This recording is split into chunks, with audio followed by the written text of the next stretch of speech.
In the annals of literature, there are several examples of terrifying monsters that are always finding new and creative ways to bring death and destruction to the people living through the stories the books are telling. When finishing a good horror book, a reader will be filled with a variety of different emotions, ranging from sadness at the story being over to joy at having experienced it. But a common thought to have after finishing a book featuring a terrifying creature of the night is, of course, thank God this is only a story. Hello, I'm Andrew Boyd, and though the truth of my experience being trapped in this dark void dimension is truly stranger than fiction, the dark forces that trapped me here have asked that I tell you about the top 5 scariest monsters in literature you pray aren't real. Let us use the Dewey Decimal System of Doom to begin our journey. Number 5. The Woman in Black. In Susan Hill's 1983 gothic horror novel, The Woman in Black, a lawyer named Arthur Kipps is called to a small town in England to settle the estate of Mrs. Alice Drablow, known as the Eel Marsh House. At Mrs. Drablow's funeral, he sees a mysterious woman in black who the local children seem equally concerned by. After some detective work and putting up with several appearances by the woman in black, Arthur discovers that she is the ghost of Mrs. Drablow's sister, Jeanette. She had a child out of wedlock who her sister adopted, but one day a carriage carrying the young boy sank in the marshes. Jeanette died soon after and began to haunt the house and the town as the Woman in Black, often appearing as a dark omen, meaning that the family that saw her would soon lose a child. The Woman in Black is a terrifying figure for both her tragic origin and the lengths she seems willing to go to for revenge. The story has been adapted for the stage, in the second longest running play in West End history, as well as a couple film adaptations, with the most recent one starring Daniel Radcliffe as Arthur. But it all started with one terrifying book. Here's an excerpt from the text for you to enjoy. The passage led only to 3 other bedrooms on either side, and one by one, regaining my nerve as I went, I opened them and looked inside each one. Nothing. Only heavy old furniture and empty unmade beds, and, in the rooms at the back of the house, moonlight. I reached the door at the very end of the passage. This was the door without a keyhole, the door I had been unable to open on my first visit. I had no idea what was beyond it, except the sound. It was coming from within that room. It was a sound of something bumping gently on the floor in a rhythmic sort of way. A familiar sort of sound, and yet one that I still could not exactly place. I steadied my now racing heart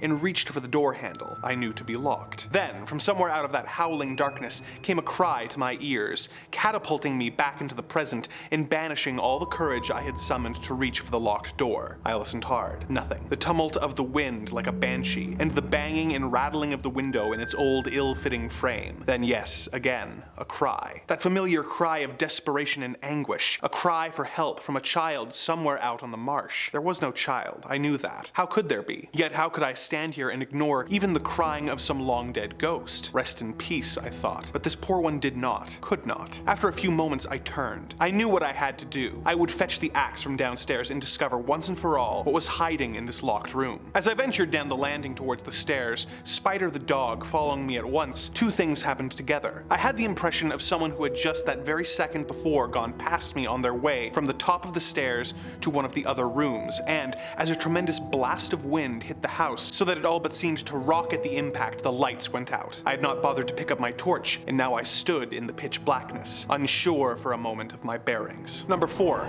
Dracula. Dracula is such an enduring character in fiction to the point where he has become somewhat of a stock character, being parodied or diluted to the point where it can be difficult to remember how terrifying he really is. Appearing in the 1897 novel by Bram Stoker, Count Dracula is of course a vampire living in Transylvania who engages the services of a young solicitor named Jonathan Harker. The Count plans to make the move to England in order to find fresh prey, and is using Harker not only for the purpose of buying a home, but so that he can learn as much as he can about England before going. Because he has become the iconic vampire in the years since, it may surprise you to learn that he was a revolutionary new take on the creature when he was first created. Before Dracula's publication, vampires were usually portrayed as repulsive, corpse-like creatures, making the Count's handsomeness, as well as his veneer veneer of charm and sophistication all the more terrifying, as he could pass almost undetected and charm his way into your home in a way that classic vampires couldn't. In addition to his blood-sucking, Dracula possesses super strength equivalent to 20 men, the ability to cast hypnotic or illusionary spells. He can vanish and reappear at will, can command animals like bats, rats, and wolves, as well as transform into such creatures. As a vampire, he is of course very difficult to defeat, being unable to go into the sun without losing his powers. However, unlike later versions, the sun does not burn him to ash. He is defeated in the end of the novel by being decapitated by a knife, not by having a stake driven through his heart, as you may assume. Here's an excerpt from Dracula, where the Count interrupts his brides from feeding on Jonathan. "I was conscious of the presence of the Count, and of his being as I lapped in a storm of fury. As my eyes opened involuntarily, I saw his strong hand grasp the slender neck of the fair woman, and with a giant's power draw it back. The blue eyes transformed with fury, the white teeth champing with rage, and the fair cheeks blazing red with passion. But the Count, never did I imagine such wrath and fury, even to the demons of the pit. His eyes were positively blazing. The red light in them was lurid, as if the flames of hellfire blazed behind them. His face was deathly pale, and the lines of it were hard like drawn wires. The thick eyebrows that met over the nose now seemed like a heaving bar of white-hot metal. With a fierce sweep of his arm, he hurled the woman from him, and then motioned to the others, as though he were beating them back. It was the same imperious gesture that I had seen used to the wolves. In a voice which, though low and almost in a whisper, seemed to cut through the air and then ring round the room, he said, 'How dare you touch him, any of you? How dare you cast eyes on him when I had forbidden it? Back, I tell you all, this man belongs to me. Beware how you meddle with him, or you'll have to deal with me.' 'Are we to have nothing tonight?' said one of them in a low laugh, as she pointed to the bag which he had thrown upon the floor, and which moved as though there was some living thing within it. For answer, he nodded his head. One of the women jumped forward and opened it. If my ears do not deceive me, there was a gasp and a low wail, as of a half-smothered child. The woman closed round whilst I was aghast with horror, but as I looked they disappeared, and with them the dreadful bag. Number 3. Cthulhu. First appearing in a 1928 short story by H.P. Lovecraft, featured in the Weird Tales pulp magazine, In Call of Cthulhu, we learn that the creature is a malevolent entity who is imprisoned in hibernation in an underwater city in the South Pacific. He is the object of worship for many other Lovecraftian monsters, as well as the human cults appearing in his stories. He is said to be the source of constant subconscious anxiety for all of mankind, which, if true, makes me have a real bone or two to pick with this entity. Although currently trapped in hibernation, it is only a matter of time before he returns to claim the souls of humanity and reawaken the other great old ones, at which point he will reclaim the universe. The sight of the creature is enough to drive a man to madness, but descriptions are given by Lovecraft in the following passage from Call of Cthulhu. The thing cannot be described. There is no language for such abysms of shrieking and immemorial lunacy, such eldritch contradictions of all matter, force, and cosmic order. A mountain walked or stumbled. It seemed to be a sort of monster, or symbol representing a monster, of a form which only a diseased fancy could conceive. If I say that my somewhat extravagant imagination yielded simultaneous pictures of an octopus,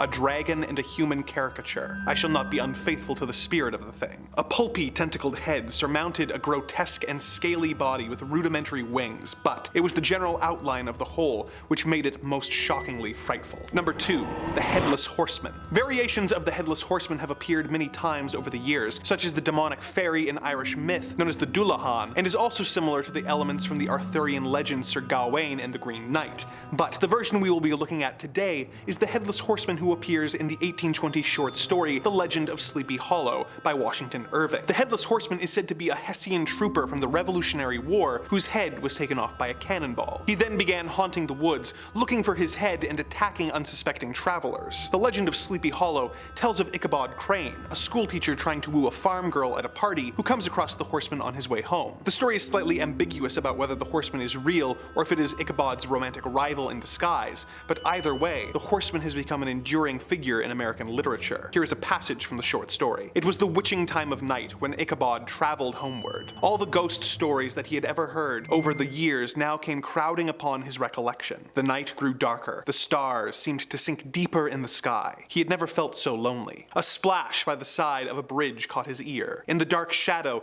he beheld something huge, misshapen, black and towering. The hair rose upon his head. He stammered, "Who are you?" He received no reply. The shadowy object put itself in motion and bounded into the middle of the road. It appeared to be a horseman of large dimensions, mounted on a black horse of powerful frame. Ichabod quickened his steed in hopes of leaving the mysterious horseman behind. The stranger, however, quickened to an equal pace. The odd silence of Ichabod's companion was soon fearfully accounted for upon seeing his fellow traveler in relief against the sky, gigantic in height, and muffled in a cloak, Ichabod was horror-struck to perceive that he was headless, and that he carried his head before him on his saddle. In desperation, Ichabod rained kicks upon Gunpowder. The spectre followed close behind. Away they dashed, stones flying. An opening in the trees now cheered him with the hope that the church bridge was at hand, the place where legend said the horseman should stop. Ichabod cast a look behind to see if his pursuer would vanish. Instead, he saw the goblin rising up in his stirrups, in the very act of hurling his head at him. Ichabod tried to dodge the horrible missile,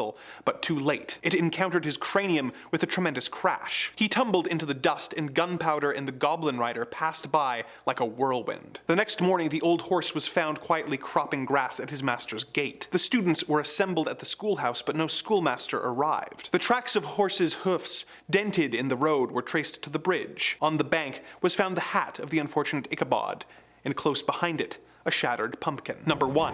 It. The title antagonist of Stephen King's 1986 novel It is one of the most terrifying he's ever come up with, and that's saying a lot considering his output. It is an ancient evil, trans-dimensional entity that attacks the children of Derry, Maine every 27 years before hibernating until the next cycle. It has reality-altering powers, being able to change its victim's surroundings as well as its own appearance in order to take the shape of whatever its victim is most afraid of. Its true form is described as being similar to that of a giant spider, and it takes the forms of a few different creatures, such as a wolfman, a leper, and even a swarm of flying leeches. But one of its favorite forms to assume is that of Pennywise the dancing clown. In the following passage from the novel, one of the children, Ben, comes across Pennywise for the first time. The balloons still appeared to be floating towards him. It had to be a hallucination or a mirage brought on by some weird trick of the weather. There could be a man down there on the ice. He supposed it was even possible that he could be wearing a clown suit. But the balloons couldn't be floating towards Ben into the wind. Yet that was just what they appeared to be doing. "Ben!" the clown on the ice called. Ben thought that voice was only in his mind, although it seemed to be heard with his ears. "Want a balloon, Ben?" There was something so evil in that voice, so awful,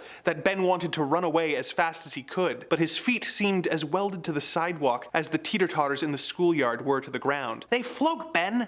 They all float. Try one and see." The clown began walking along the ice towards Canal Bridge where Ben stood. Ben watched him come, not moving. He watched as a bird watches an approaching snake. The balloons should have burst in the intense cold, but they did not. They floated above and ahead of the clown when they should have been streaming out behind him, trying to escape back into the barrens, where some part of Ben's mind assured him this creature had come from in the first place. Now Ben noticed something else. Although the last of daylight had struck a rosy glow across the ice of the canal, the clown cast no shadow. None at all. With that, our journey into the horrible creatures of literature has come to a close. The dark forces that run this evil dimension have asked that I remind you to like, comment, and subscribe, lest they be forced to feed you to your local sewer clown. Perhaps we will meet again soon, and I can regale you with more tales of the macabre and the disturbing here on Top 5 Scary Videos.